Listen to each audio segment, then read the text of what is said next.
The Select Committee will come to order. Good morning, and thank you all for being here. Thank you to our witnesses. This is my first hearing as chairman of the Select Committee on the CCP, and I'm grateful to be here with our colleagues on both sides of the aisle, and especially Ranking Member Krishnamurthy. He's been very gracious and has said that he and Gallagher had a good thing going. Don't screw it up. So I think we're off to a good start. When the United States invests abroad, we share our democratic values, the rule of law, and respect for human rights. We seek to lift those who work with us, protect the local environment, bolster local institutions, and work to create lasting, positive partnerships between nations. The Chinese Communist Party does not think like us. When it invests abroad, it does so in the name of control. It exports authoritarianism and exploits people and natural resources in service of its own mercantilist interests. The CCP's Belt and Road Initiative, the subject of today's hearing, is officially a program where Beijing invests in critical resources, transportation, and digital infrastructure in lower and middle-income countries. In reality, BRI has only one purpose: to expand the CCP's influence and control around the world. The CCP uses investment dollars to entramp unassuming countries in debt, gain territorial control and influence, expand the reach of its surveillance state, and dominate critical supply chains. For the CCP, development finance is a weapon to undercut U.S. influence, challenge U.S. interests, and bring countries around the world under its authoritarian thumb. Any suggestion that the BRI is about altruistic investment is a lie. The Chinese Communist Party is not interested in building infrastructure to be a friendly neighbor or even to make a profit. It wants strategic control, and it wants it at the expense of the United States and liberal values.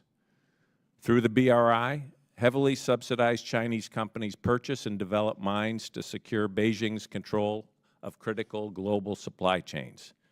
Chinese firms get cheap credit to construct strategically located ports, giving Beijing the power to restrict U.S. access, collect valuable intelligence, and exploit the ports for economic and security gains. The CCP builds telecommunications networks with built-in surveillance and cybersecurity risks to advance its ultimate goal of technology-enabled authoritarianism. And the list goes on. Economic viability does not matter. Beijing readily loses billions building shoddy infrastructure and constructing CCP-controlled 5G networks at less than half the price of Western alternatives, all for the promise of influence. U.S. alternatives cannot compete on those terms. The CCP's campaign of control entraps developing countries. Poor infrastructure construction leads to dangerous safety conditions on roads and in mines. Chinese workers are imported to displace local workers. And the CCP makes no pretense of respecting the environment, squandering the natural resources of the host country. Corruption increases, human rights are ignored, institutions are weakened, and democratic backsliding is almost guaranteed. We need to confront the CCP's Belt and Road Initiative head-on. Nations are desperate for an alternative to the CCP's poorly built roads, corrupt digital infrastructure, and crooked loans. However, if the CCP shows up, it's hard to turn it away. The United States needs to step up and take action. That means reforming our development arsenal and finding creative ways to collaborate with like-minded allies. This includes enhancing the ability of the Development Finance Corporation to work with a larger variety of partners around the world. There is also an urgent need to reform and revitalize the Export-Import Bank as an arm of American strategic investment.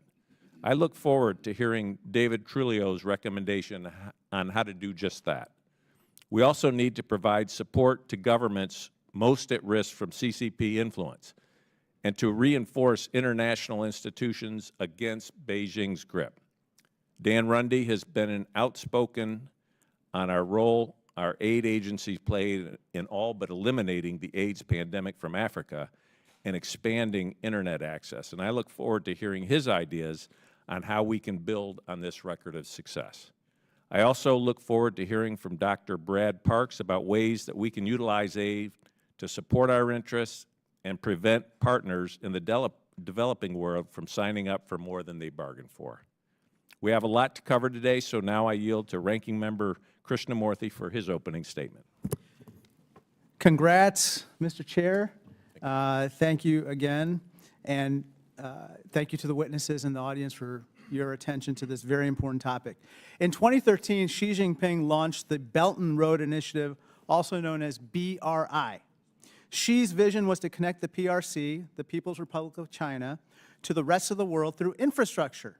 As you can see here on this visual, 11 years later, believe it or not, over 75% of the countries of the world have signed up for this initiative, which has involved over $1 trillion in Chinese investment and loans. But the BRI is more than economics.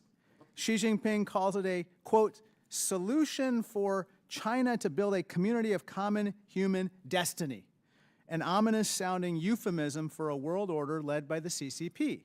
To him, that means political influence, military installations, and more. I'll make 4 points here. First, the BRI fits squarely within the CCP's military ambitions. As we'll see, many BRI projects, especially deep water ports, are tailored for military use. China's military, the People's Liberation Army, the PLA, is deeply invested in the BRI and talks about using ports and other projects as part of its, quote, going global strategy. And we know that by PRC law, any civilian asset around the world must be made available to the PLA at its demand. Second, BRI projects are not known for their high quality, and that's an understatement.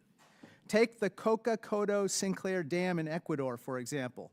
Despite costing almost $3 billion, the dam's reservoir is clogged with silt and has over 17,000 cracks, forcing the dam to operate below capacity or risk failure. The dam project has also contributed to massive landslides, which took out this road right here and had an oil spill that's harmed over 150,000 people in the area, many of whom are indigenous. Third, the BRI is plagued with corruption and bribery. In the case of this dam in Ecuador, for instance, China bribed almost every single official involved with the project, including then-President Lenin Moreno. Here's a picture of him with former Premier Li. Over 10 years, Moreno and other officials allegedly received almost $80 million in bribes over a decade, $80 million. And fourth, these projects bring massive debt. China is the world's single largest official creditor, having lent up to $1.5 trillion. A whopping 80% of Chinese government loans have gone to countries in debt distress. It's no wonder that people consider China to be the ultimate predator-creditor. Zambia is a case in point. It owes China an estimated $6 billion, equivalent to Zambia's government expenditures for an entire year. One study found that while China's projects boosted Zambian GDP, they raised foreign interest payments so high that the government had to cut health care, social services, and other domestic programs. Now, with all these problems, the question becomes how we in the United States must respond. I say we need our own BRI, but it stands for Bring Real Improvement. First, it starts with recognizing that these countries around the world will need economic development. They will get their deep water ports. They will get their infrastructure projects. The question is from whom? Will it be China or will it be the United States and our partners? I say it should be us. Bring real improvement. Second, our BRI means our projects must be transparent, high quality, and not burdensome for our taxpayers.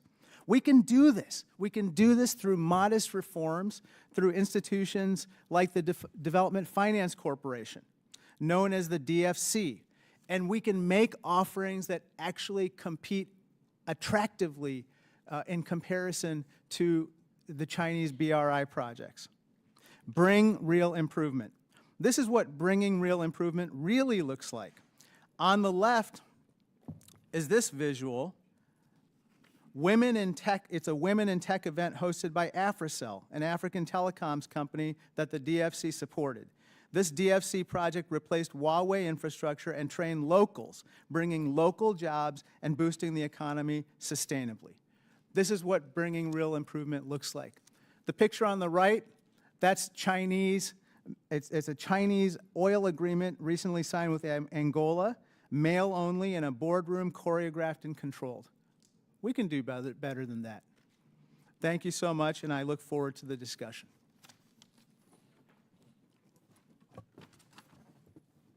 Thank you, Ranking Member Krishnamurthy. If any other member wishes to submit a statement for the record, without objection, those statements will be added to the record.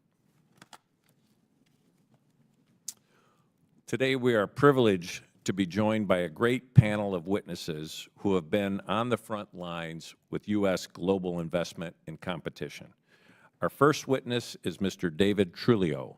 Mr. Trulio is the President and Chief Executive Officer of the Ronald Reagan Presidential Foundation and Institute. Mr. Trulio brings a distinguished career of government service and expertise in strategic competition, having most recently served at the Export-Import Bank as counselor to the chairman and as Senior Vice President on China and transformational exports. Our second witness is Mr. Dan Runde, currently a Senior Vice President at the Center for Strategic and International Studies. Mr. Runde previously served at the U.S. Agency for International Development and the World Bank Group, and he helped create the International Development Finance Corporation through the BUILD Act, which we will discuss that today. Finally, we are joined by Dr. Brad Parks. Dr. Parks is the Executive Director of the AidData Research Lab at the College of William and Mary. Like Mr. Trulio and Mr. Runde, Dr. Parks has also served in government, helping to stand up the Millennium Challenge Corporation. Thank you for being here, gentlemen, and with that, I'd like to welcome all the witnesses, and thank you all for being here this morning. Mr. Trulio, you are now recognized for your opening remarks. Chairman Molinar, Ranking Member Krishnamurthy, distinguished members of the committee, thank you for your very important work and opportunity to testify today for all of us here on this panel. I'm pleased to discuss with you my views on how to address the CCP's global development and economic offensive. Of note, these are my own views and not necessarily the views of my current or previous employers. So simply put, as has been stated by the chair and ranking member, the People's Republic of China, led by the Chinese Communist Party, seeks to become the world's leading power and is challenging American interests, values, and influence. The PRC, it's important to recall, is a serious human rights abuser, and its approach to international economics is aggressive and coercive, making economies less free and less fair. No one who values freedom and democracy and genuine economic opportunity would want to live in a world dominated by the Chinese Communist Party. Through BRI, the PRC is developing China-centric global infrastructure, transportation, trade, and commercial networks in over 100 countries. Projects are put together using Chinese standards and expose host countries' sensitive infrastructure to PRC control or influence. The United States, working with its allies and partners, must successfully counter BRI. However, given our commitment to the rule of law, to transparency and democratic principles, our response to BRI must be consistent with our values, play to our strengths, and be inherently different from that of what the PRC offers. So what follows are a handful of major focus areas for discussion today. First, a key challenge is that responsibility and accountability for economic trade and related matters is spread across a vast range of executive departments and agencies. Unfortunately, there's no simple answer to the question, who's in charge? We need much greater focused responsibility and accountability, which brings me to my next point on strategy. Given all the economic players America has on the field, producing an executive branch strategy on international economic competition would necessarily force much needed thinking on priorities, trade-offs, courses of action, roles and responsibilities, results to date, and appropriate funding or, where appropriate, cutting. Now, when it comes to interagency teams, because our currently interagency players are often siloed, a noteworthy success driver to counter the present state is greater use of dedicated interagency teams. To that end, we should look to and consider lessons from the model of the National Counterterrorism Center. I'll now turn to my fourth point, which is incentives. For a whole-of-government approach to work optimally, Congress and the executive branch should ensure that federal employees have greater incentives to seek out and succeed in interagency assignments. And also, federal employee performance ratings and compensation should more fully take into account appropriate support to U.S. businesses engaged in global competition, including the number of deals supported and the number of U.S. company wins achieved. Now I'll turn to the Export-Import Bank of the United States, which represents a significant but underutilized tool of statecraft. As the official export credit agency of the United States, its mission is to support American jobs by facilitating the export of U.S. goods and services. Now, while I wish governments did not interfere in the free market, there are over 100 export credit agencies in the world, and it is unwise and unfair to American workers and companies to ask them to fend for themselves in the face of state-supported competition, particularly from the PRC.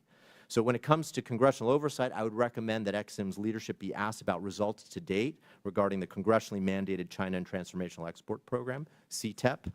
And then more broadly, there are several proposals to increase EXIM's impact and support American jobs and employers. So for example, first among these issues, repeal the statutory prohibition on EXIM financing defense articles and defense services. That prohibition is outdated and makes no sense. Second, for competition in sectors key to America's long-term security and prosperity, replace EXIM's current U.S. content policies with an approach based on export value and job creation. Third, raise EXIM's 2% statutory default limit to 4%. And if the revised default rate is exceeded, allow 1 year to cure the default rate before it limits the operations of the bank. Fourth, update EXIM's underwriting standard from reasonable assurance of repayment to reasonable likelihood of repayment in order to enable EXIM to more effectively support U.S. companies competing against the PRC. Fifth, and finally, put into law through EXIM's charter the Make More in America initiative, an existing EXIM policy, but it's not in law yet. And that makes available the agency's existing medium and long-term loans, guarantees, and insurance available, which is very important. So in conclusion, this is a time of great consequence for our country and the world. Addressing these hard but pressing issues described above will contribute materially to our success. I commend the bipartisan work of the committee and look forward to being a resource to you. Thank you. Thank you very much. Mr. Runde, you may proceed. Thank you. Thanks, Chair Molinar, Ranking Member Krishnamurthy, members of the committee, thank you very much.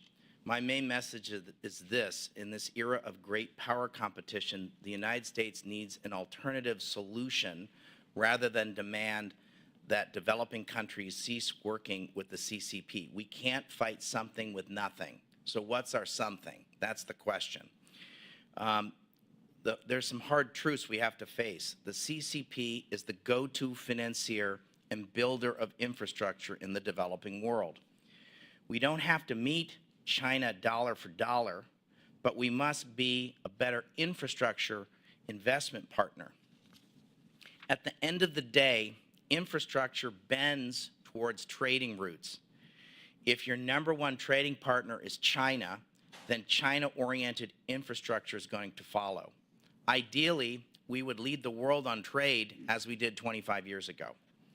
Unfortunately, BRI is an ambitious and hopeful project that speaks to the aspirations of China's friends and potential friends. I hate it because it's a great idea, because it inspires folks in the global south. It's just not our idea. And it comes at a good time for them, because over the next 15 years, more infrastructure is projected to be built globally than currently exists.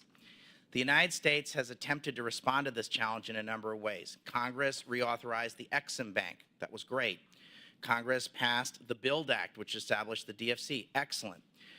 President Biden stood up something called a PGII, the Partnership for Global Infrastructure Investment. It's a work in progress. There have been attempts since 2019 to try and standardize quality infrastructure. There's something called the Blue Dot Network. It's also a work in progress. We haven't done enough. We've got to do a lot more, and that's why I think this hearing is so helpful and important. I have 7 recommendations. First, let's get America's soft power in order. The BUILD Act, AGOA, which is a Trade Preferences Act for Africa, and the Exim Bank are all going to be in front of the Congress for reauthorization in the next 2 years. I'd recommend we reauthorize them maybe with some tweaks. Okay, there's the Bipartisan Americas Act, which has been proposed as a new partnership for our neighbors in the Americas. That's in front of the Congress. There's a proposal in front of the Congress to finance a capital increase for the private sector arm of the Inter-American Development Bank. These are all actionable things that this Congress or our Congress could take in the next 2 years. Second, we're going to need a little bit more foreign aid to counter China. It's going to be on eye-glazingly boring stuff, but really important stuff. We need to find probably about $2 billion a year to do this to counter China. Third, we're going to have to strengthen development agencies. The DFC, which has been talked about, should be able to operate in places like Panama more easily. It should be able to operate more easily in places like Mexico more easily. So it needs to operate in middle and upper middle income countries. Congress will have an opportunity to change and raise the credit card limit on the DFC at its next reauthorization. The Millennium Challenge Corporation, started in the Bush administration, could be repurposed as an infrastructure response to the Belt and Road. It's never been fully funded, and it's something to look at. We should also look at the example of Power Africa. This was an initiative of the Obama administration that has endured across administrations, where AID is in the lead and different agencies have roles and responsibilities, and it's about providing financing and energy to Africa. And that's a good template. Okay. Fourth, we need to ride herd on the World Bank and the regional development banks. By that I mean we've got to have active leadership. And that as a result, it can be a force multiplier for American and Western forms of globalization. We should kick China out of having developing country status. It's totally bonkers that China gets to borrow money from the Asian Development Bank and the World Bank. Fifth, we're going to need to create some new vehicles sponsored by the U.S. government. I'd love to see us create an enterprise fund for undersea cables. I'd also like us to look at securitizing infrastructure projects in the developing world. The International Finance Corporation, as part of the World Bank, is looking at this. If we could crowd in Western institutional investors the way we do in the housing market in the United States, that would be a game changer for global infrastructure and a way to crowd in American private capital. 7, we got to do a bunch of boring stuff.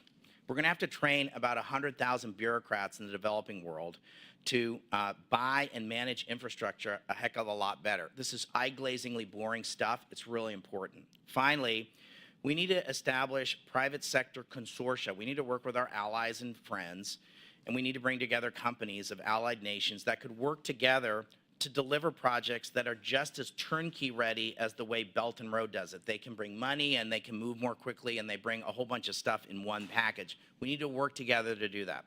That requires 3 things. We got to have better business intelligence. We got to be better in commercial diplomacy, and we got to be more coordinated and work better with our friends. Thank you. Thank you. Dr. Parks, the floor is yours. Good morning, Chairman Molinar, Ranking Member Krishnamurthy, and members of the committee. I'm honored to have the opportunity to speak with you. If you were sitting in Beijing right now and you were looking at a dashboard of China's overseas project portfolio, you would see a lot of flashing red lights. The Chinese authorities are dealing with 3 big problems at the same time. The first is debt repayment. Beijing went on a lending spree. It issued thousands of loans worth more than $1 trillion for big-ticket infrastructure projects spread across 125 countries. Now, its borrowers are having difficulty repaying their debts. 80% of China's overseas lending portfolio is currently supporting countries in financial distress. The second problem is that a lot of Beijing's overseas infrastructure projects are risky from an environmental, social, or governance perspective. When China first got into the global infrastructure market, it had only 17 problem projects, and they were worth less than $450 million. Today, it has nearly 1,700 problem projects worth more than $450 billion with a B. The third problem is reputational risk. As Belt and Road projects have run into trouble, Beijing has seen its public approval rating in the developing world plunge from 56% to 40%. Media sentiment has also soured.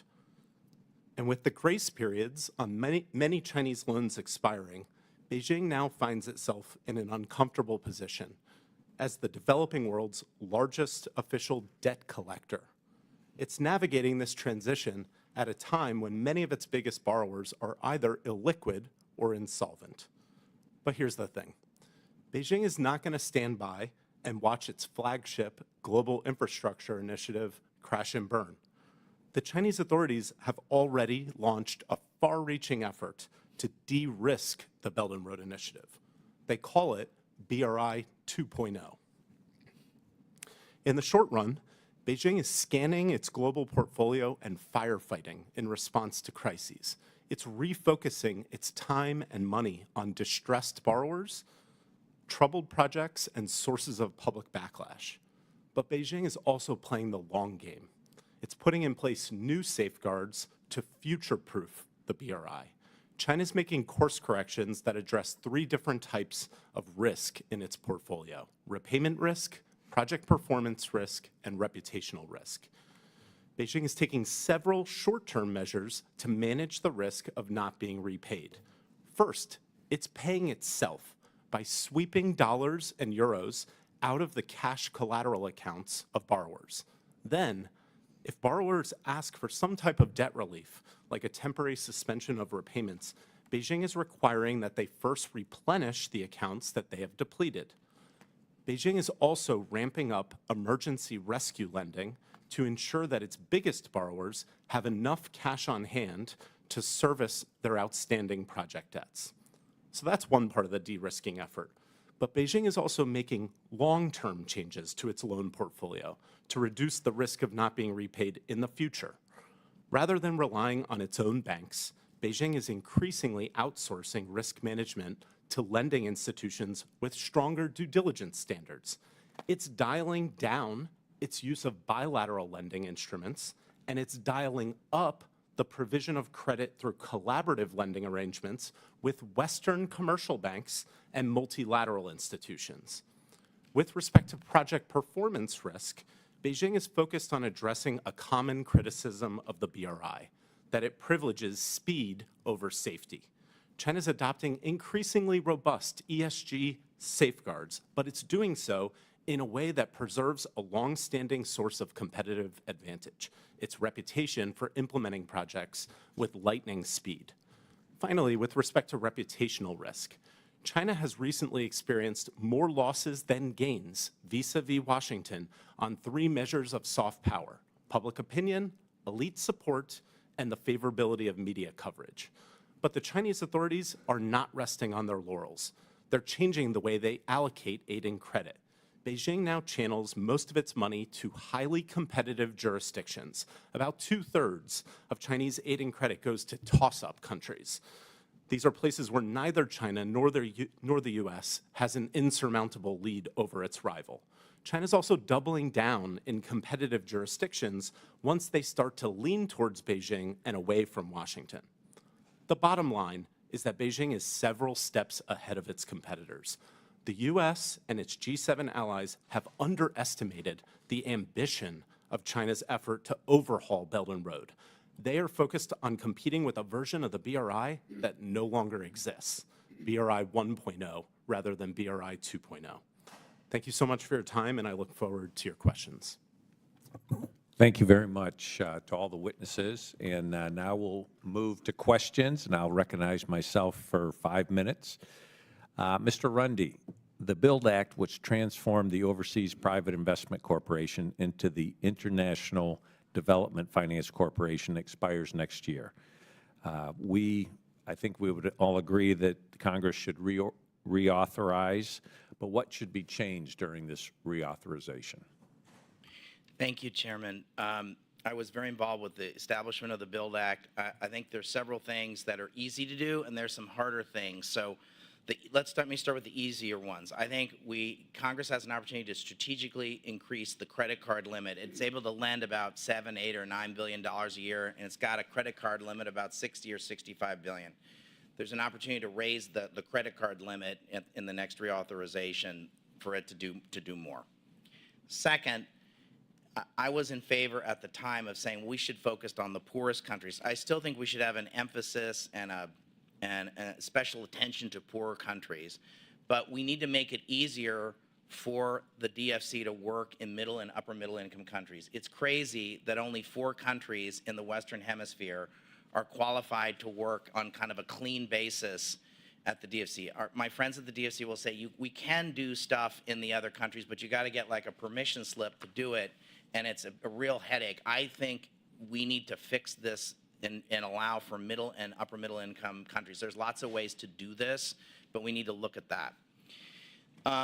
My view is, I'm a Republican, I think we ought to have an all of the above energy policy. So I think since the Bush administration, increasingly there's been ratcheting up against oil and gas projects, especially in the poorest countries in the world. I don't believe any poor country is not going to develop their oil and gas resources. I'd rather have us do it than somebody else. I know this is a little bit more touchy, but I would just say that I think in certain targeted instances, there's a concept called just transition. So for the poorest countries, so I think in some instances where it's appropriate, we should finance gas projects, for example. I think that should be less controversial than maybe some of the other things I might propose, but I think we ought to learn to love nuclear power. They're allowed to do nuclear power projects. I don't think they've done many. They have not done as many mining and minerals projects. If we're concerned about the carbon transition, we've got to learn to love mining and minerals to the tips of our toes, and I don't see a lot of minerals and mining projects done. Most people in the international development community would rather get a root canal than work on mining and minerals projects. And so I think that we need to encourage our friends at the DFC and at aid agencies to, if we're concerned about a carbon transition, we're going to have to do a heck of a lot more in mining and minerals. And I don't, there have been a couple of projects, and I give them credit for that. I'll stop there, Congressman. Thank you very much. Mr. Trulio, when Congress established the program on China and transformational exports within the Export-Import Bank, it recognized the Ex-Im Bank needed to be more strategic and more aggressive in countering the CCP in strategic sectors. You've led that effort. How would you evaluate it, and what next steps should be taken to continue to improve? Yeah, thank you for that. In 2020, we stood up the program and handed it off to the dedicated professional career staff as well as the new Biden team. I think the keys to consider is, look, the congressionally stated goal was 20% of Ex-Im's lending authority should be the goal for CTEP, this program. And I think a question for Congress to ask of Ex-Im's leadership is, well, how many deals have you done against that? Number of deals, how many deals are in the pipeline, how much of the lending authority has actually been used to that end? There have been some notable successes, but I'd say relative to need, it's falling short. And that's not to single them out. The whole enterprise that we're talking about isn't matching the challenge of the CCP. But I would look, how much of that $27 billion goal has been achieved? How many of those deals are in the pipeline? And crucially, do you have the talent within Ex-Im to execute those deals? Are you able to attract them, to retain them? And what's the business plan to ramp that up?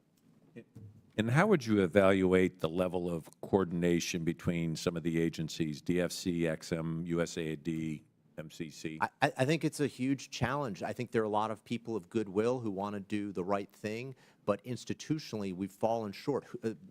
Back to what I said a few moments ago, who's in charge of this overall enterprise? This is a problem decades in the making, but there is no one clear lead in the interagency community who is an executing body. Certainly the National Economic Council provides policy oversight and coordination, but who's in charge? That's a huge challenge. It's unfortunately an organizational behavior challenge. Okay, thank you. Now I'll recognize the ranking member for 5 minutes of questions. Thank you, Mr. Chair. In 2000, the CCP issued a white paper that said it, quote, does not station any troops or set up any military bases in any foreign country, close quote. Well, the CCP cannot make that claim anymore. Today, it has a military base in Africa, a base as you can see here, and of all places, Argentina, and they have a suspected base in Cuba, that red star up there. It's also now building deep water ports across Latin America and the Caribbean through the BRI. And as you can see on that map, it covers the entire region. Dr. Parks, your organization recently did a study where you argued that the CCP might try to use some of these ports as military bases. Isn't that right? And Mr. Runde, we can't even compete in terms of developing deep water ports in most of those countries because we can only, the DFC, for instance, can only lend in 4 of them, right? That's correct, Ranking Member. We can't fight something with nothing. Well, we got nothing in a lot of these countries. Well, let's take a specific example, Panama Canal. As we can see on this map, the canal shortens the distance to go between the east and west ports of America by 3 weeks because it takes 3 more weeks to go around South America as opposed to going through the canal. Mr. Runde, although Panama has the operating rights to the canal itself, it's given PRC companies managing rights for these 2 ports on either side of the Panama Canal. Isn't that right? That's correct, Ranking Member Krishnamurthy. And in a potential conflict over Taiwan, for instance, the CCP could use its control of these entry ports to potentially delay American civilian and military shipping. Isn't that right? Ranking Member Krishnamurthy, I share your concern. I would say that in our treaty with the government of Panama controls the entire canal, but I would say, sir, that and that we have as part of our treaty commitments that we're on the hook for defending Panama if there. And were so any that could be challenges. where a conflict Yes, sir. arises because they control those entry points and they could decide to delay shipping in the event of conflict. Let me turn. In an ideal world, we would ultimately see that when those contracts end, which will be over the next 10 or 15 years, a chance to get those Hong Kong controlled companies out of managing those ports, sir. Yes, sir. Let me turn to another topic, and that is the BRI saddling countries with massive debt, and it's having real impacts on real people. Take Kenya, for example. The PRC accounts for almost 3/4 of its bilateral debt, and this debt has even led to deadly unrest. In 2023, 6 people died during protests, and you can see the unrest in this picture here in Kenya. And these protests were against a proposed tax hike to pay back the debt to the PRC. Dr. Parks, this type of debt burden from the BRI, the Chinese BRI, is fueling social unrest in Kenya and in other BRI countries, right? With respect to the tax hike issue, it is true that the Ruto administration in Kenya has increased taxes. It's also cut food and fuel subsidies to avoid defaulting on its repayment obligations to the Chinese and non-Chinese creditors. And yes, it is also true that these measures are deeply unpopular with Kenyan citizens. And let's see what all this debt is for. Let me turn your attention to my final topic, which is policy alternatives. In Angola, there's a train network. Angola contracted with Chinese companies to rehabilitate its railways, but a year later, a Chinese maintenance train collided with a freight train, killing 18 people. There's a picture of that pileup. In fact, after 10 derailments per year, Angola said enough is enough, and so they no longer wanted China to run the railways. They turned to us. And actually, there's this corridor called the Lobito Corridor, which gives the world access to critical minerals from the Congo. The Congo's here, and this rail network goes to the coast through Angola. Now, Mr. Runde, after the Angolans rejected the Chinese, they turned to the DFC to help to develop the Lobito Corridor, correct? That's correct, Ranking Member. Now tell us a little more, expand a little more, what more needs to be done to help make sure the DFC can offer this type of development to more parts of the world? So thank you, Ranking Member, for that question. I think a couple of things. One is I think that there'll be an opportunity with the reauthorization to look at some of the things I mentioned earlier. There's also a much more wonky issue which has to do with something called equity authority, which allows the DFC to make specific kinds of more flexible investments, and the way in which we score equity according to sort of the rules of a variety of rules of the government, it makes it very difficult for that to happen. I won't get into the reasons for that here, but looking at this issue of equity authority is an important thing to review. I also think that if I look at the libido corridor, I think the Biden administration has done a good thing by saying we need to bring all of our partners together. So this is a G7 initiative called the PGII. It's a mouthful, but the libido corridor is sort of the first example of saying how can we all, our friends, work together to try and develop infrastructure across the libido corridor. In my world, I'd love to see us, ranking member, have sort of 10 or 15 libido corridors. So one of the things we need to think about is having the ability to a little bit more flexibility with the DFC, but we also need to be able to work better with our partners. We can't do this all alone as the DFC. We should be able to be more joined up with, say, the Japanese and with the Brits and with the Australians and with the Canadians. They all want to work with us. This conversation that we're having is being had in Tokyo, in Ottawa, in London, in Canberra. So we're pushing on an open door. So I think working in partnership is an important part of this, ranking member. Great, thank you. Representative Luchtenmeyer. Thank you, Mr. Chairman. Congratulations. Welcome to your new position. Hope it doesn't have as many headaches as the past chairman had to deal with. Mr. Runde, great to see you again. You appeared in front of our financial services subcommittee last May and did a great job, and appreciate your participation today. Can you describe China's role at the IDB and how that came about? Was that a mistake? How do we mitigate that? And what can we do to help Taiwan? So it seemed like a good idea at the time, sir.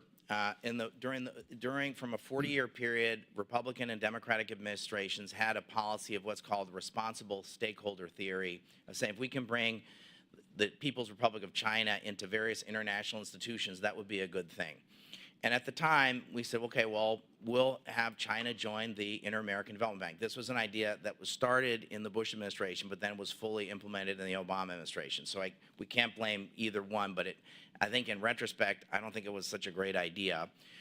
What we could have done at the time is we could have said, we'll let you in, but if you want to come in, we got to let Taiwan in. So as you know, Congressman, in the Asian Development Bank, Taiwan is a shareholder of the Asian Development Bank as an economy. Taiwan is also a member of the WTO. We said to China, we'll let you into the WTO, which maybe wasn't so great either, but we're going to let Taiwan in as an economy. So there's like a specific kind of diplomatic way they did it. So if I were to have done it over again, I'd have said, let Taiwan in.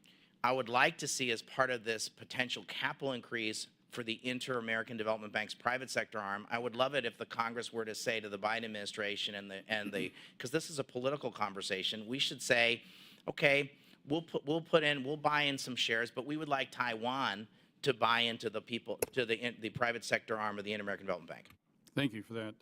Also, Mr. Runde, in your 7 ideas to help you guys compete better with China, you indicate that securitizing infrastructure and enticing private capital in this is an interesting idea. As we're talking more about the world financial institutions type stuff, can you give me just a little idea on what you're thinking here with regards to privatizing or get some private money in here? Yes, Is sir. it looking at government guarantees on this, or just strictly like a secondary mortgage market? So think of it like a secondary mortgage market or a secondary credit card market. We had to kind of have standardization. So this attempt to try and have standardization of quality through the Blue Dot network, I think a variety of smart people are looking at this. So the International Finance Corporation, which is part of the World Bank Group, has been tasked by the G7 and by the Biden administration to say, like, can we try and push on this? It probably requires some kind of guarantees from the United States. It probably requires some pushing on trying to get better standardization. Do you see an appetite on the private side for this? I think over time, I think the answer to that is yes. I think I could think of a lot of really well-run countries where I could totally see that. I think one of our superpowers is that we have private capital. We have capital markets. We have institutional investors. We're not bringing those into this conversation. This is a way to bring those into this conversation, sir. Very good. Thank you. Mr. Trulio, one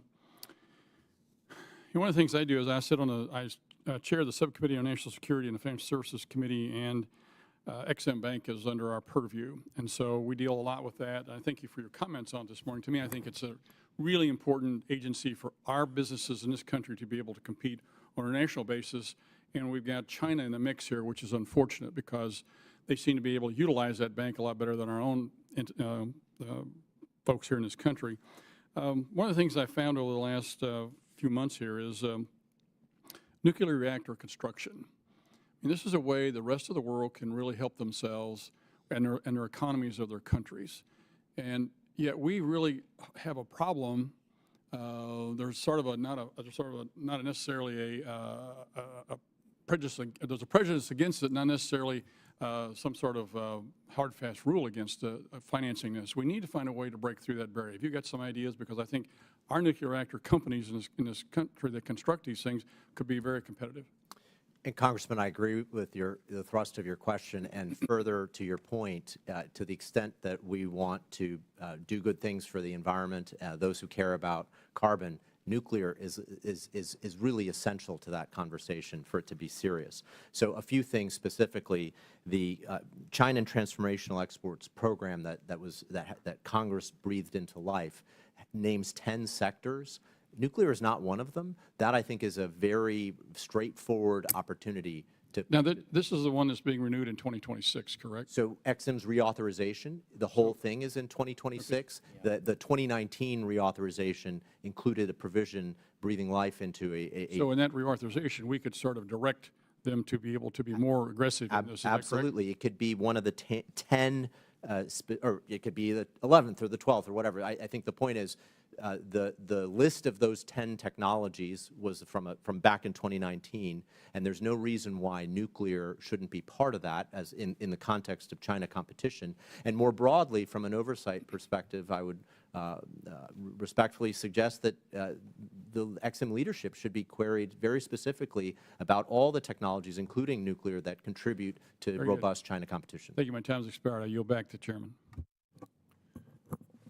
Representative Moulton. Thank you, Mr. Chairman, and congratulations again.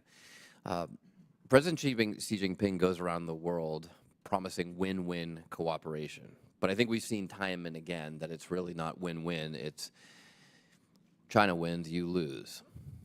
That's how it goes. So let's look at the case of Djibouti, for example. The PRC spent a whopping $14 billion between 2012 and 2020 for a country with fewer than 1 million people, a GDP below $2 billion, and almost no natural resources.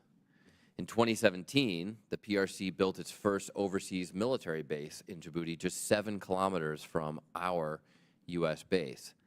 Now, Beijing says the base is there to protect freedom of navigation, but we saw just this past year when merchant ships in the region started getting hit by Houthi rebels, China refused to join a U.S.-led coalition to protect international trade. So these massive investments in Djibouti have literally put the country in the PRC's debt. In fact, the PRC holds more than $1.4 billion of Djibouti's debt, the equivalent of some 45%, almost half the country's GDP.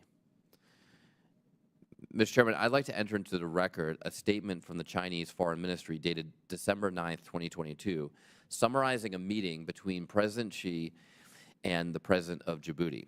The statement says, quote, "We appreciate Djibouti's valuable support for China on issues related to Taiwan, Hong Kong, and Xinjiang, and China will continue to support Djibouti. The trade-off is clear as day. You support China as it threatens an invasion, dismantles Hong Kong's democracy, and conducts a genocide, and China will continue to lend you money." So, Mr. Runde, how can the U.S. counter these efforts and help countries get out from under this China trap? Thank you, Congressman. This is one of the great challenges of our time. I think it's underappreciated, so I really appreciate you raising this. There are many, and Ranking Member Krishnamurthy also alluded to this, that there are many developing countries in places like Africa where they're spending more on interest payments than they are on basic education. They're spending more on interest payments to China than they are on health care. That's crazy. 25 years ago, the United States led a major debt forgiveness initiative at the turn of the century. And at the time, the Congress said this was going to be one and done. We're not going to do this again. And so now it's very unfortunate and ironic that we find ourselves in this new developing country debt crisis where much of the debt is controlled by the People's Republic of China and then some controlled by hedge funds. 40 years ago, 5 or 10 people would have gotten in a cigar-filled room and they'd have kind of worked it out among a handful of banks. It's much, instead of having 11 or 12, we now have 1,200 debt holders, so it's much more difficult. Ultimately, we're going to have some sort of a haircut on the debt. China doesn't want to have a haircut because if they give a haircut to Djibouti or Zambia, that means they'll say, well, we can get a haircut in Shenzhen, and it's going to create problems there. They're also unwilling to be transparent. They don't follow the Marquis of Queensberry rules about how debt is followed. That's called the Paris Club rules. And so there have been attempts to try and do that through the G20. Ultimately, we're going to need countries to be better stewards of their money because we're in a real pickle here. So I think ultimately we're going to have to force the Chinese to some kind of a haircut, and we're going to have to force them to operate in a more transparent way. But it's very unfortunate we've ended at this situation. Look, I mean, that's not going to be easy to do. China has a clear strategy here. I mean, we can whine about how they're putting these countries in debt, but it's in some ways, from China's perspective, pretty smart because they're beholden to China, and they follow their policies. So, Mr. Trulio, what do you think about this, and how should the United States adopt our foreign assistance strategies to meet this challenge? Sure. Well, look, we have the basic tools. They're the organizational issues I mentioned, but I think we need to really energize those tools. So I mentioned defense in my opening statement. I think we need to repeal the statutory prohibition on XM financing defense articles and services. Congressman, you're a veteran. You understand that when militaries start working together, when U.S. products and services, which are high quality, become part of an ally or partner's portfolio, that's training, it's maintenance, it's relationships over many, many years. There's no reason why we shouldn't use that as one very specific, very actionable tool. I think we need to look at XM's content policy. You know, it's antiquated. We need to move much more towards a export value and jobs created approach as opposed to the pure actual content provided. And then also, we can talk more about it certainly if we have more time, but raise the statutory default limit from 2% to 4%. Right now, it's a sword of Damocles. The bank has to shut down lending operations if they cross over that 2%. Great, That's not a healthy way to do business. Thank you very much. Thank you both. Mr. Chairman, I yield back. And without objection, your statement will be added to the record. Representative Newhouse. Thank you, Mr. Chairman, and it's great to see you in the chairman's seat there. Good morning. Thanks to our witnesses for being here and also for your expert testimonies this morning on the Belt and Road Initiative. You guys may not know this, but the committee does, and a lot of the public does. We've now held more than a dozen hearings on this committee. And this one, I think in particular, brings up that burning question: does the Chinese Communist Party aspire world domination? From massive infrastructure projects, global resource wars, to high-tech surveillance technologies, truly the CCP is exporting economic coercion and authoritarian capitalism. Kind of a lightning round question. I want each of the witnesses to describe the Belt and Road Initiative in one sentence. I'll go first. It's a very sophisticated strategic effort to put China in a dominant position in the world. Very good. Congressman, it's seductive. It's a seductive, positive, forward-looking agenda that speaks to the hopes and aspirations of developing countries. If we don't have an answer to it, they're going to take their business to the CCP.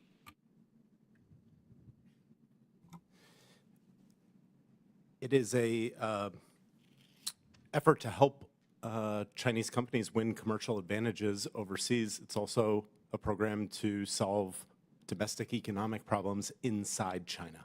Good. Not a trick question. Just wanted to get your quick thoughts on that perspective. Mr. Trulio, in your written testimony, you expressed how there's no simple answer to the question of who's in charge of addressing the challenges posed by the BRI. So let me ask you, how would you recommend we reorganize all these different agencies tasked with international trade and develop to counter the BRI? And I'm a farmer, a third-generation farmer, so in your answer, would you please touch on the role of the USDA in these efforts? Because we know firsthand how important it is that we need to stand up to the CCP. Yeah, absolutely, Congressman, and thank you for the question. In fact, in the written testimony which you referenced, I actually listed the Department of Agriculture first. It's one of a dozen departments and agencies that are players on the field here. And look, this is nobody came up with this approach deliberately. This is a problem decades in the making. We have a very robust interagency team, and they're all off doing things in a spirit of goodwill and according to their missions. But people respond to incentives, right? So the incentives are for them to work in their silo, and we have not done enough as a country and as a government to incentivize that behavior. So one of the very concrete steps is there needs to be an executive branch strategy on economic competition. That is going to force out issues of trade-offs, who's in the lead, what are the objectives, what are the specific courses of action, what should be resourced and what shouldn't be resourced. Let's reevaluate what these decades-long, in some cases, programs, what are they actually, what's the return on investment there? And then I think it's an opportunity for Congress and the executive to designate or further empower certain natural lead departments and agencies. So obviously the State Department and USTR play critical roles here, but so does Commerce and so does Treasury. How robustly resourced is Commerce relative to its really important mission? That's a problem right now, and again, it's been decades in the making. So I think the strategy forces that out, but congressional oversight will really help focus in on solutions. Appreciate that. Mr. Runde, as you know, China has recently reformed the BRI lending strategies based on, I think, legitimate accusations of debt trap diplomacy and certainly unsustainable business models following the 2015 stock market sell-off, as well as the COVID-19 pandemic, which both derailed some of their efforts in solvency as well as lost tremendous project value.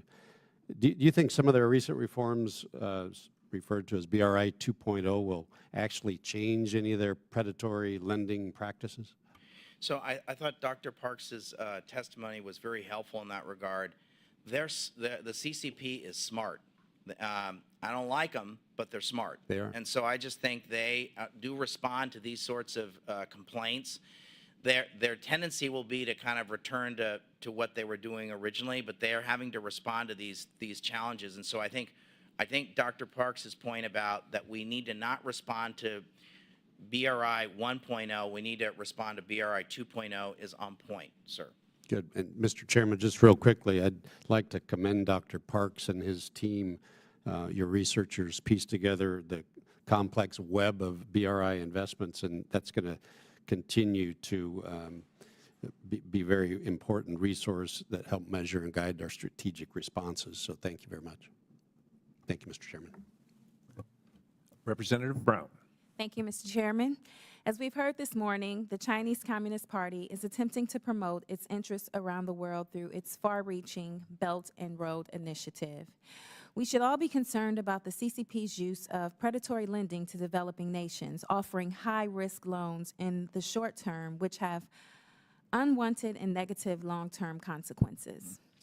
While the CCP's handouts may seem like a great deal up front, we must continue to remind all nations of the cost and risk associated with accepting Chinese investments directed, controlled, and overseen by the CCP. The Biden-Harris administration is confronting this challenge by bringing together nations from all corners of the globe to defend the international order. In fact, President Biden united the European Union, India, Saudi Arabia, and other nations to establish the India-Middle East-Europe Economic Corridor. This historic effort is likely to make trading from Europe to India 40% faster, saving time, cutting costs, and reducing our supply chain's dependence on China. President Biden also recently announced the Partnership for Global Infrastructure and Investment Corridor to integrate our partners in the Indo-Pacific, including the Philippines and Japan. These Biden-led programs are just two substantial examples of a direct counter to the CCP's plans, putting the United States and our partners back on the map. So, Dr. Parks, can you speak to the significance of these two Biden-Harris initiatives and other ways President Biden is bringing together our partners to counter the CCP's Belt and Road Initiative? I think there are a number of efforts underway that are kind of positioned under the banner of PGII. I think the Biden administration has articulated that it wants to develop a value proposition in the global infrastructure market that's really anchored in this idea of quality infrastructure. What I would like to see on a going forward basis is to kind of be more specific about what that means. So I think about this from the demand side of the equation. To outcompete China, the USG value proposition needs to be sufficiently different. So does that mean we're going to set economic rate of return thresholds for project approval? Does that mean we're going to have robust monitoring and evaluation standards to facilitate impact measurement? What does quality infrastructure mean? At the end of the day, developing countries are comparison shopping. And so I think the Biden administration's onto something with this quality infrastructure idea, but I think we need to move beyond the buzzword. We need to make it very tangible for our would-be partners in the developing world. Thank you. The Biden-Harris administration has also made investments here at home to bring all specs of the manufacturing supply chain back to American soil. The Inflation Reduction Act and CHIPS and Science and the Bipartisan Infrastructure Law all have contributed to a booming American manufacturing economy. In the United States, the president's Investing in America agenda has already created more than $860 billion in investment in everything from chips manufacturing to electric vehicle factories. To quote President Biden, American workers and businesses can outcompete anyone as long as they have fair competition. Dr. Parks, can you speak to the increased growth and success of the United States competition on the world stage in critical sectors like clean energy, chips manufacturing, and infrastructure under the Biden-Harris administration? That's outside my area of expertise. I'm sorry. Oh, okay. Well, thank you for that. I will say this in closing. President Biden continues to shape a brighter path for the United States and the global economy, one which puts fair trading practices, domestic manufacturing, and everyday Americans first. It is truly exciting to see the growth of American industry in the last couple of years and what will continue for decades to come, thanks to our historic investments. And with that, Mr. Chairman, I yield back. Thank you. Representative Johnson. Thanks, Mr. Chairman.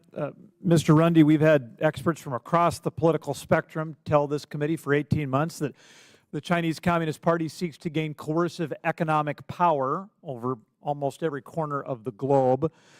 I liked your testimony comparing the relative size of the Development Finance Corporation's portfolio, or the loans last year, to those of the Belt and Road Initiative. So let's underline that a little bit. What was the size of the deal flow that the DFC made?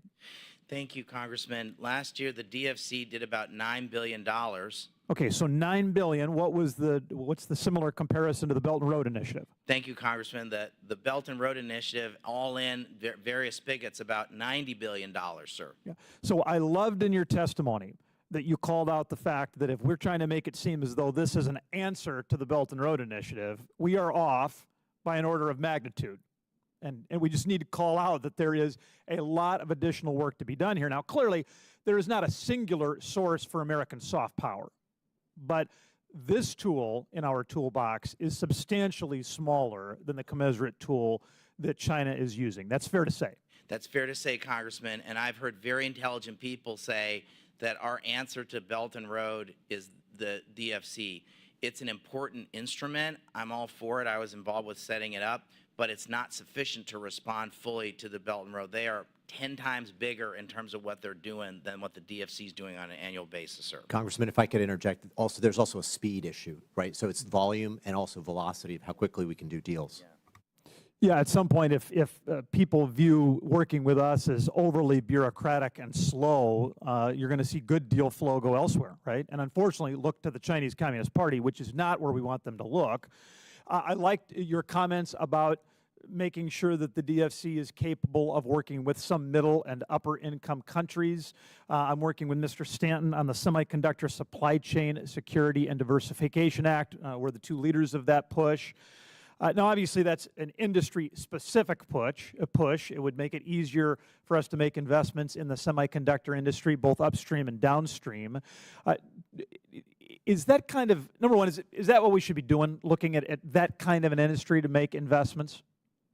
Yes, sir. I think so. I want to just echo Mr. Trulio's point. I think there's this issue of speed. Japan, in response to Belt and Road, has made a commitment in its agencies to respond to an infrastructure idea within 11 months. We might actually say we'd like agencies to make some sort of a commitment to say we're going to have some kind of, if you come in that door with an idea, we'll give you a straight up or down answer within 12 months. That seems like a pretty reasonable thing. So I think yes, sir, on speed, and then yes, sir, on your question about supply chains and what you're describing. I think we should be using the DFC for those sorts of things, sir.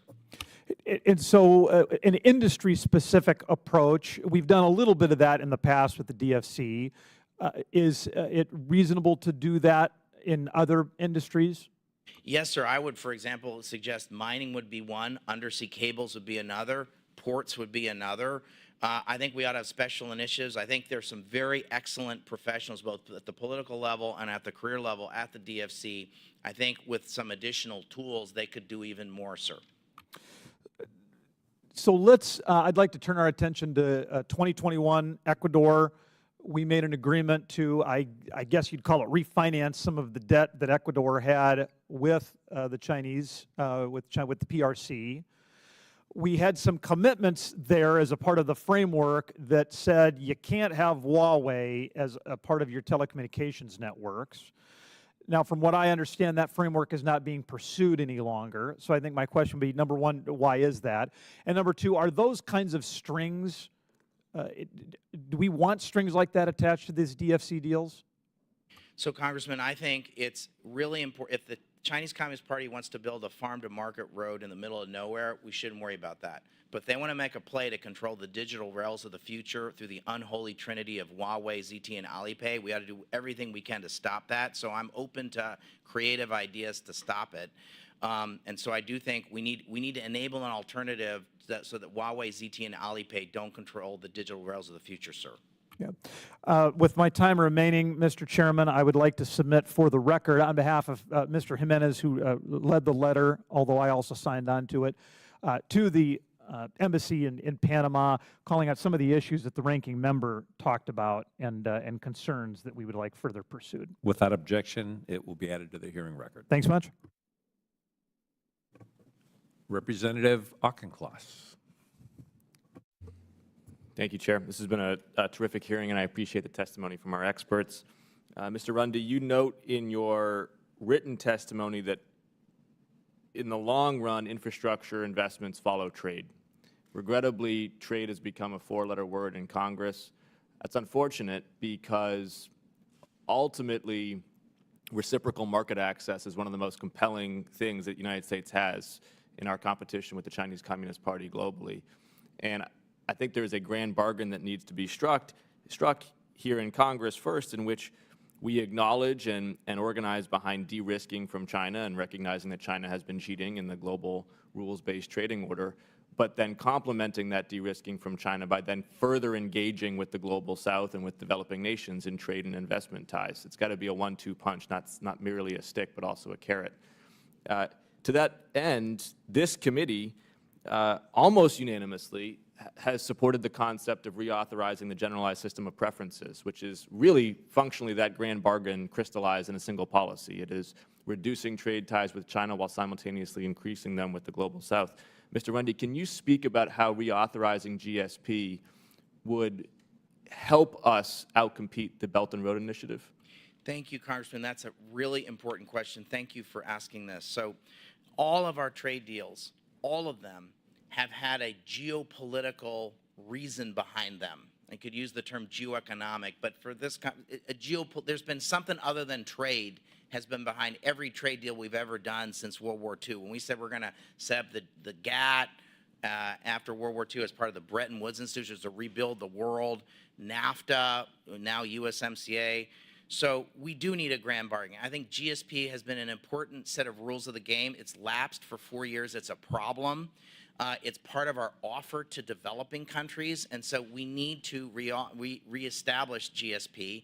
And getting AGOA done, the African Growth and Opportunity Act, is somewhat linked to GSP. So we do need a grand bargain. 25 years ago, we led the world, 120 countries. We were their #1 trading partner. In China, there were 60. That's flipped. They're now the #1 trading partner for 120 countries. It's hard for us to, tell developing countries if their biggest trading partner or biggest debt holder is China, you really ought to do this, or really ought to do that, or really consider this, or really ought to consider that. It's really important. So I really appreciate your question, Congressman. Thank you. Market access has to be part of the conversation here. I want to press further, Mr. Trulio, on crowding in private capital to this conversation. I'll associate myself with the comments from Mr. Lukemeyer about the importance of tapping into really what is a strong U.S. advantage here, which is that we have long-term, patient, disciplined, sophisticated capital that wants to be invested in infrastructure, particularly infrastructure in emerging economies that's going to pay big dividends. I hear the points about DFC reforms, equity scoring, and I also hear the points that it's necessary but insufficient as part of a toolkit. What else can we be doing besides your EXIM recommendations, besides your DFC recommendations, to get trillions of dollars of private capital off the sidelines and investing in Africa and ASEAN nations? Thank you, Congressman. Look, I think it's a combination of individual wins on the policy level. There are huge organizational issues that we talked about earlier, but making it clear who's in charge and how to pursue it, how to pursue opportunities. But I think basically my own direct experience was that the private sector gets frustrated and then kind of just walks away or thinks this is too hard. Is it because do they get frustrated because they don't feel like they have one phone number to call in Washington, or do they get frustrated because of the risk premium that they have to pay in developing economies that doesn't get? Well, it's certainly who's in charge, who do we talk to. You have to go around town. A lot of companies, especially the innovative, smaller to medium-sized enterprises, they don't have people in Washington. They don't have consultants here who can help navigate all that. That certainly imposes a cost on them. So those are huge challenges. And then so we make it hard to use these tools, even though we're paying for these tools as taxpayers, and we walk away.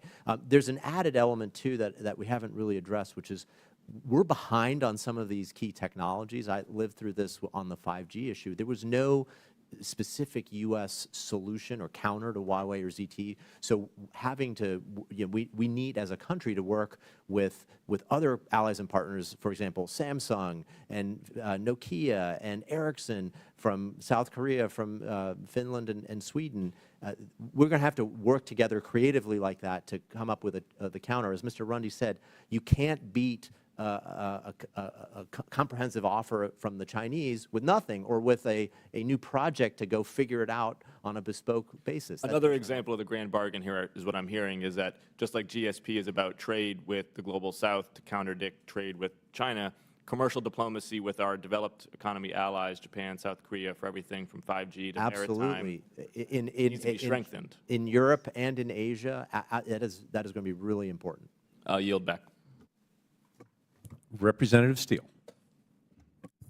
Congratulations to your chairmanship, and thank you for chairman and ranking member holding this really important hearing today, and thank you all the witnesses coming out. I'm just so grateful. I want to submit for a record a recent article that I wrote, CCP Belt and Road Influence in South America, called President Biden Must Get Serious About China's South American Ambitions.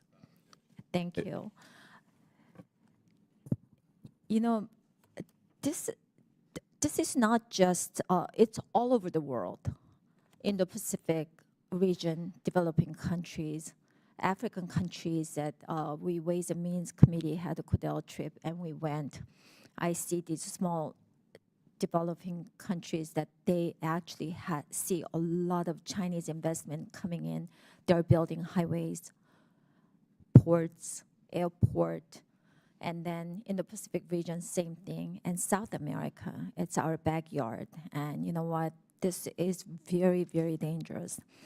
And we really have to take seriously. And on the actually article that I wrote about Peruvian capital of Lima, that they were building the gateway from South America to Asia, they put $3.5 billion investment, and they're building 15 terminals, mobilize more than 5 million containers annually. And this morning we got the news that actually they are building the tunnel under that city, the 1.8 kilometer, it's about 1.1 mile, that under the city, and it collapsed. This under the city means that they try to hide something, that this highway, 1.1 mile highway, is very, very long under the city. I mean, I'm glad that it's collapsed, that we found out from the news this morning. But I cannot say really happy for Peru, but for what China's, what they tried to build. How much we have to take seriously, because this is national security issues, because they are building this airport, and they try to use actually that for next war, and they try to dominate the world. How important it is, and how are we going to prevent that? Because it seems like every countries that you go, Cambodia, Taiwan, Thailand, and other areas, that you see a lot this infrastructure buildings, and then what they do is that these countries that cannot pay for it, then they take over charging of it. So how we're going to prevent, and how we're going to go out there? And we spent actually one of the African country that almost we invest the same amount as China. But you know what? China, it's a favorable rate. It's almost same as America. So how are we going to work with these countries, and how are we going to get out, and then actually our infrastructure building and other steps that we work together with our allies? Congresswoman, thank you for this very important question. There's not one answer to this really important question, but we need to do several things a lot better. We need to have better commercial intelligence to know when these projects are coming. We need better commercial diplomacy. So, for example, in Africa, I think we have from the Commerce Department something like 11, don't quote me on this, 11 foreign and commercial service officers in the continent of Africa. And I think there's something like 11 foreign and commercial service officers in the country of Germany. So we need to, I think, maybe perhaps look at this issue of how many foreign commercial service officers we have in these countries, because they're part of this. We got to work with our friends and allies. We can't do this alone. I've explained that we on our own can't do this. We should be lashed up with Japan. We should be lashed up with the Australians and the Canadians. We should ride herd on the multilateral development banks. The Inter-American Development Bank is a major financier of infrastructure. They have really excellent professionals. Peru is a friend. They would like more. All these countries, most of the time, if they were given a choice, they would like America to be there. They always ask, I'm sure, Congresswoman, you were in Africa, like, where is the United States? I'm sure you were asked this question. So we need to make it easier for our American businesses to be there. There are ways to do that. But absolutely we should be concerned, because there's dual use concerns with these ports and military use, but also triple use in terms of doing it for intelligence operations, et cetera. So absolutely we should be concerned, Congresswoman. So I have just a little bit of time that, I've been raising awareness about lodging. It's a maritime tracking system, the Chinese system that a lot of our allies are using it. Japan, South Korea, Portugal, Spain. And I'm glad that actually lodging legislation was included in the fiscal year 24 NDAA, so I'm very happy about that. But you know what? This is not just like a trade issue and other issues, but you know what? This is actually national issues, national security issues, because our Navy ships are going out to these ports. They know exactly what time and when they are, getting to the port, and they are leaving to the port from the port. So, you know what, we have to work much harder, and I'm so happy to be in this committee because, we can really show the awareness of what China does, and we really have to study more. So thank you very much, and I yield back. Thank you. And Representative Hinson. Thank you, Mr. Chairman. Good morning to our witnesses today. If there's one thing that's abundantly clear, it's that the relationships that the Chinese Communist Party is developing around the world are nothing more than truly aggressive, blatant attempts to undermine Western influence and democracy on the world stage. China, as we know, is playing a zero-sum game here, and President Xi intends to wrap up as much of the world as he can in this Belt and Road Initiative debt trap diplomacy. So it is extremely concerning that we see one of China's largest exports of technology is surveillance-related systems to weak democracies and authoritarian governments. A couple companies, Huawei, ZTE, many other companies are involved in this, this AI surveillance technology. And they've supplied that to over 60 countries so far that we've tracked, and you may have better data on that specifically. But of these, we know 36 nations have signed on to China's Belt and Road Initiative. So again, this is the CCP blatantly spreading their surveillance state around the world. So my first question, Mr. Runde, are we seeing a correlation between the exports of this surveillance technology tied with these Belt and Road agreements as a mean for the coalition building, continuing to spread their influence? And then how does that surveillance state in these other countries benefit the CCP? Thank you, Congresswoman. I would say, yes, absolutely. There's also another technology called nuke tech. So nuke tech is like X-ray equipment and looking at like looking for nuclear weapons and other sorts of things that they make. That's like the Huawei of security industries, and they're exporting it to our allies as well. So I think what you're raising is something very critical, Congresswoman. Absolutely, this sort of technology, China is exporting a form of techno-authoritarianism. The bad guys are getting better at being bad, and this sort of technology allows the bad guys to be better at being bad. So I do think there's absolutely a link between the export of these surveillance technologies and sort of a closing of democratic space. We should absolutely see this, and also deeper linkages. They're absolutely aligning with bad actors. There is an alliance of bad countries. The Star Wars bar of countries is aligned against us. So think of it, it's China, it's Vladimir Putin's murderous regime, Belarus. I mean, it's all these thug regimes. It's BRICS. It's all these thug regimes. And so think of it like the Star Wars bar of countries, and they would like to overthrow the Western international order.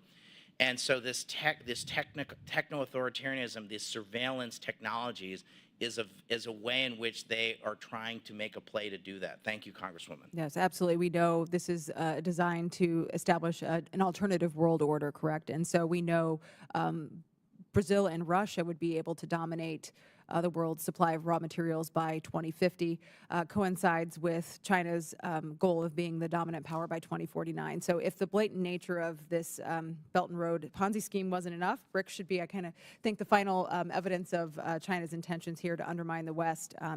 Mr. Trulio, how do you anticipate the BRICS bloc really helping with China's sway, with the influence there, and what concerns do you see arising from its recent expansion? So my huge concern, Congresswoman, is not only with BRICS, but also just the whole nature of the trading partner relationships. And Mr. Runde referenced how many #1 trading partners China has around the world. I believe I'm correct to say that Brazil's #1 trading partner is now China.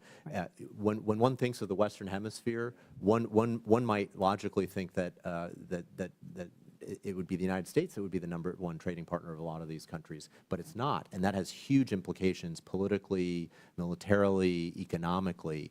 So that trend is certainly very concerning. And you mentioned BRICS. I want to zero in specifically on Brazil, a hugely important country to the United States and to the Western Hemisphere. Over 200 million people, an enormous economy, tremendous depths of innovation among the people there, a huge potential market for us. And yet, if we think of where is Brazil in the policy conversation in the United States and the diplomatic conversation, I would argue it's not where it's supposed to be. Right. We have ceded many of those authorities by not being more aggressive on trade. trade, which is something I think we need to absolutely be doing. Trade and supply chain. I think those are the two things where we need to address immediately. So supply chain, when you look at how China's been undercutting markets and global competitors, that's incredibly important when it comes to our pharmaceuticals. So Dr. Parks, how might China's capacity to expedite pharmaceutical innovation and development and leveraging subsidies, data collection, clinical trials really affect the global pharmaceutical market? I'm afraid I can't speak to that issue. I don't know if any of my fellow witnesses are better positioned. Well, look, if we think of what are the critical areas that are vulnerabilities, but also key technologies or capabilities in the future, if we had a blank piece of paper, we would never design a system where we depended on China for critical pharmaceutical chemicals. It's just ridiculous, right? So, but that's, I think, where it's not just we need to do more here inside the United States, which we do, but also working with our friends and allies, whether it's Canada, Mexico, or, you know, Italy, whatever, what have you, friendly countries that share our values, right? Freedom, democracy, individual liberty, that should be the filter by which we assess. Absolutely. Thank you. Congresswoman, when they said they were going to cut off our pills and cut off our ventilators during COVID, those were grounds for a divorce. So we need to have reshoring and nearshoring and friendshoring of pharmaceuticals. And so I appreciate you raising this question. Thank you. Thanks to our witnesses. And Mr. Chairman, I yield back. Thank you. Thank you. I want to thank all the members, especially want to thank our witnesses today. Questions for the record are due 1 week from today. And without objection, the committee hearing is adjourned.